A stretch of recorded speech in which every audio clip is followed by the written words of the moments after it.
Le but de l'exercice est de savoir si les droites SM et TV sont parallèles ou non. La question amène à deux réponses possibles, oui ou non. Il n'est pas possible de répondre que les droites sont presque parallèles. Certains d'entre vous sont gênés par le fait que sur la figure, ce ne sont pas des droites représentées, mais des segments. Il faut alors se souvenir qu'un segment est une partie limitée d'une droite. La notation du parallélisme est toujours associée aux parenthèses et donc à la notion de droite. Pour faire cet exercice, il n'est pas question de répondre « oui, je le vois ». Il faut le justifier et pour cela, utiliser l'égalité du théorème de Thalès en vérifiant si cette égalité est vérifiée ou non. On note au brouillon l'égalité du théorème de Thalès. Pour cela, on met en rouge les droites qui seraient parallèles. On entoure le point qui n'est pas sur les parallèles. Pour l'égalité du théorème de Thalès, on part de ce point, R, et on fait RS sur RT égale RM sur RV. On enlève dans sa tête la lettre R, il reste SM et il reste TV. Cette égalité n'a pas été faite au hasard. Elle dépend du placement de ces points R, S, T, R, M, V. On va donc écrire que R, S, T et R, M, V sont alignés dans le même ordre. En notant cette phrase, on n'oublie pas d'écrire les virgules R, S, T. Cela signifie les points R, S, T. Si vous oubliez les virgules, cela signifie le triangle RST.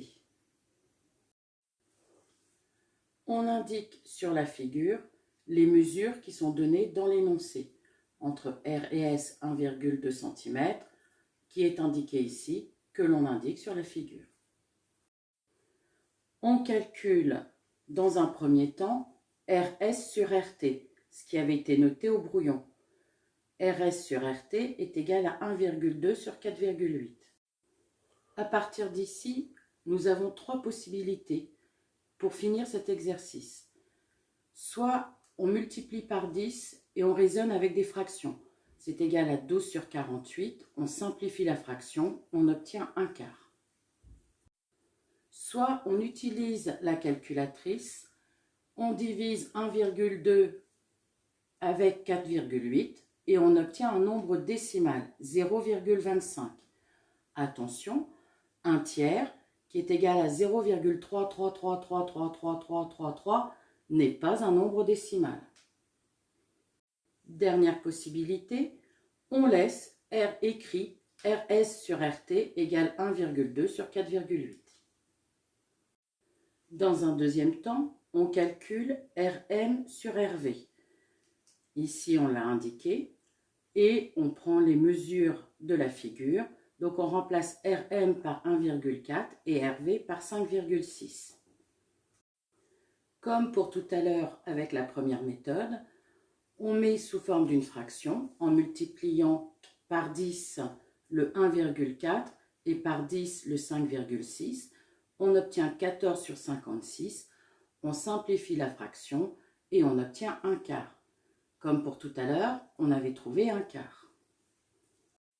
Deuxième possibilité, si le résultat à la calculatrice permet d'obtenir un nombre décimal, dans ces cas-là, on peut l'écrire. On obtient 0,25. Ici, on a obtenu 0,25. Il s'agit du même résultat. La dernière possibilité était de laisser tel quel. RM sur RV égale 1,4 sur 5,6. Dans ces cas-là, il va falloir savoir si 1,2 sur 4,8 est égal à 1,4 sur 5,6. On va donc vérifier l'égalité du produit en croix.